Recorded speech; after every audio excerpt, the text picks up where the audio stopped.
Howard Sleater's paintings add a fascinating layer to Albuquerque's modernist history.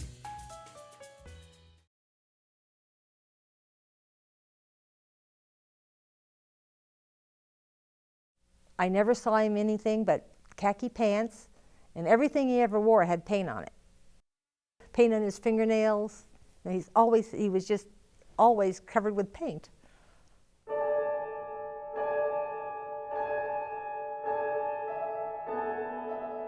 Lots of palettes sitting around, lots of paints all over his, I just remember his tabletops covered with paints, and the whole studio covered with paint. I mean, everything, paint on the floor, paint on the tables, and he had lots of canvases set up. And he also had like 3 or 4 different paintings going at the same time. He would go from one painting to the other.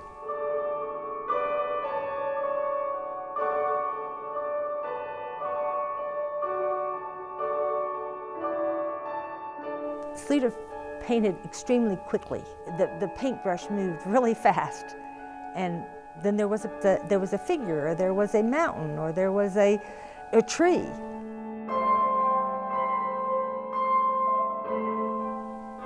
And I don't think that he was in the present when he was painting. I think he was in his own world.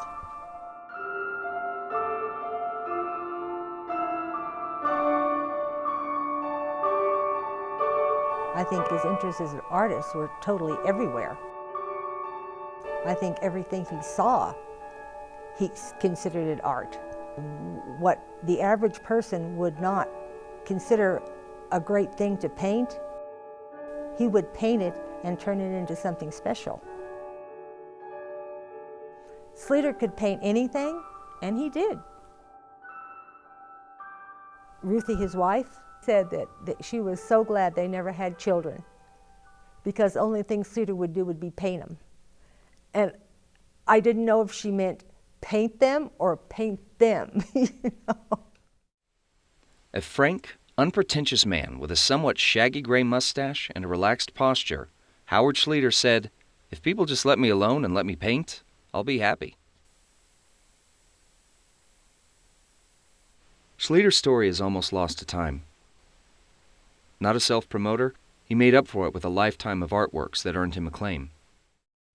He was also a rarity. A local artist supported himself wholly by the sales of his paintings, or at least he tried. His dentist and doctor amassed fine collections of his works. When they came to New Mexico, they didn't have anything but the clothes on their back and a small satchel. Anything that he could exchange for a painting, I think he did. Poor. They lived very frugally. They lived in a tent in my mother's backyard, a raised tent up on a pallet because of the snakes and the scorpions. And material things meant nothing to him. He cared about his art above everything else. Besides digging ditches, Sleater's early work includes WPA murals. His early paintings are traditional New Mexican scenes in a realist style, yet they were soon crackling with modernist energy.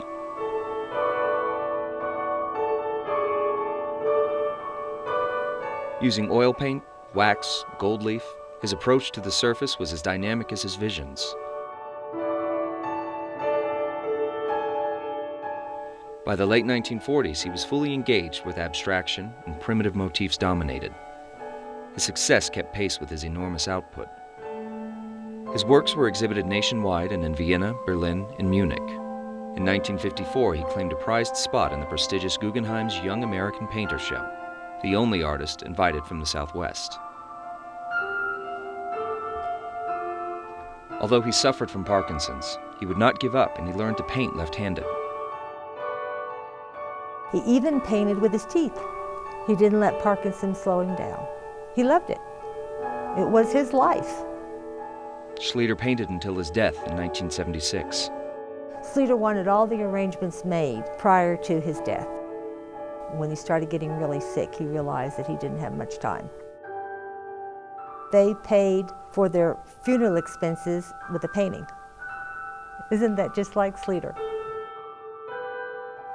he tenaciously produced thousands of works that add a fascinating layer to Albuquerque's modernist history. That kind of work, it makes you wonder. I think that's an old Chinese saying, that the beginning of knowledge is wonder.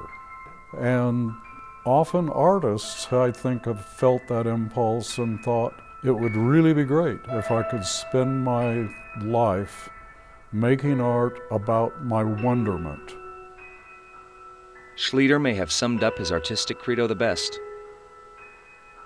Some people paint their brushes out, others paint their hearts out.